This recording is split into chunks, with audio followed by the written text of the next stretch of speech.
Tu fais partie de ces DRH qui font bouger les lignes, Paul, de celles et ceux qu'on souhaite inviter dans beaucoup de podcasts RH pour inspirer, pour bousculer et puis pour proposer autre chose également. Alors forcément, je suis ravi et même un peu fier que tu aies accepté de venir dans 13e mois parce que ta parole est assez rare. Peut-être parce que tu es une comète dans la sphère des ressources humaines, Paul. Un profil qu'on ne croise pas tous les jours, un regard qu'on n'entend pas assez souvent. Alors tu vas nous raconter ton parcours, bien sûr, mais si je vous dis, chères auditrices et chers auditeurs, que Paul a déjà 2 voire 3 vies professionnelles derrière lui à seulement 38 ans, qu'il a été inspecteur des finances, rien que ça, avant de devenir DRH, et qu'il est diplômé de Polytechnique, la vraie, pas Polytechnique of London comme Serge dans La Vérité si je mens.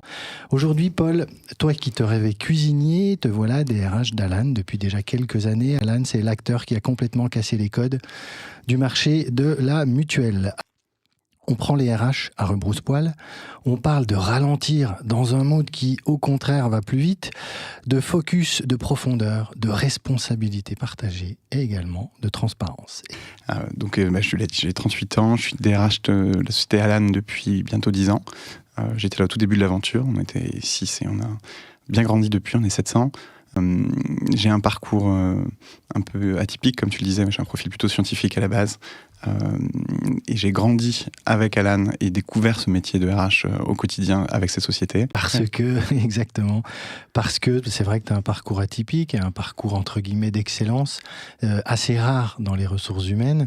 Donc je veux bien que tu nous racontes un peu déjà ce qui t'a amené à faire tout ça et ensuite comment tu es arrivé sur la partie RH. Je sors de l'école polytechnique, je rentre dans ce qu'on appelait à l'époque les grands corps de l'État, c'est-à-dire la haute fonction publique, avec comme, je pense, envie, en tout cas driver personnel le plus fort, qui était combien de personnes est-ce que je vais toucher par mes actions. Et sur non pas particulièrement dans un domaine, mais sur vraiment le fait de me dire, ok, les décisions qu'on va prendre, elles vont affecter 70 millions de personnes. Là, les enjeux, t'es un peu à la confluence de moi ce que j'aime, qui à la fois, il y a des enjeux forts,